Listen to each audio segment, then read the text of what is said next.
festive cheers, festive buying. People are buying and people are buying in great numbers. I'm not saying so, Amazon is. Amazon's come out with its report on customer insights for people who bought during the Great India Sale.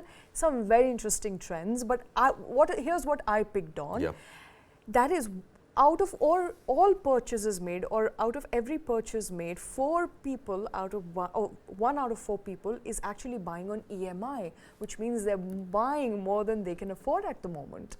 Yeah, so that is excellent data coming in, Shweta, and I think let's address this first, and let's address it in the context of what people are buying as well. So the report released by Amazon India suggests that almost 110 crore visitors came to Amazon India's platform in the last 1 month, ever since the sale started on the 6th or 7th of October up until now. So in the last 1 month, 110 crore customers have visited Amazon India. Okay, India's total population is 140 crores. So, just putting that in context, 40 lakh customers are new customers, first time visitors.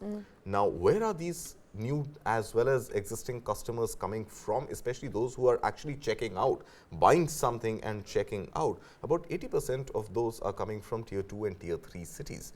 And what are they buying? They are buying 5G enabled smartphones. So that's the most sold item. Right. So that's the most sold item.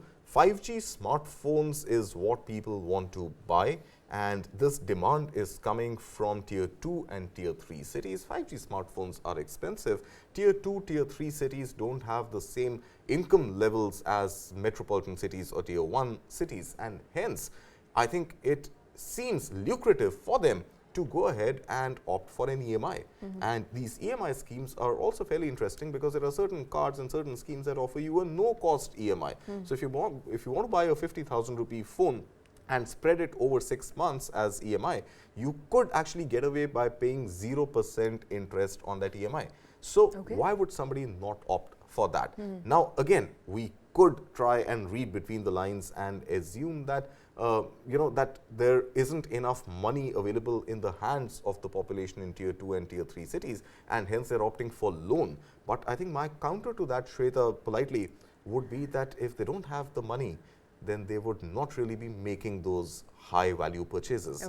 And even if they do have the money, I think they're better off keeping that money in the bank, even if it earns them a very small interest rate, and pay this no cost EMI as opposed to taking money, all of it out of your bank and paying it and losing out on that interest delta as well. So this is my sort of reading of the situation. What else are people buying? So you have smartphones, definitely.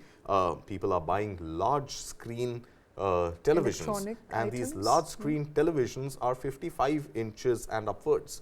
People are buying smartwatches.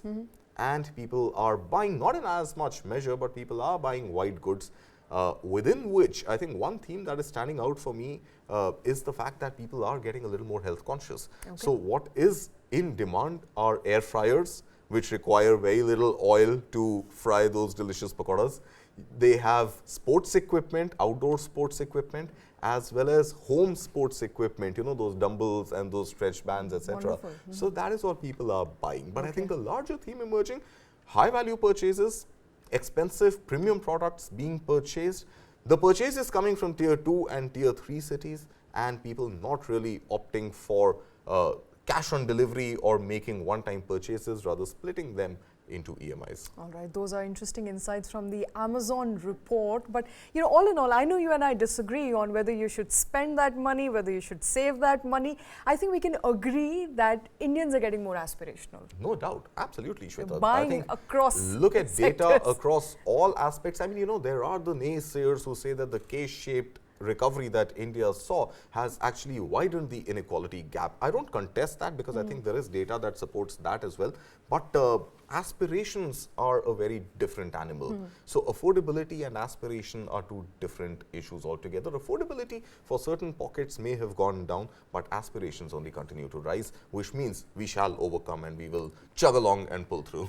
So more premium items, more 5G enabled smartphones, more health conscious people buying stuff that they can consume, as well as wearable items. All of those, of course, are indicators, insights coming in through Amazon festive report.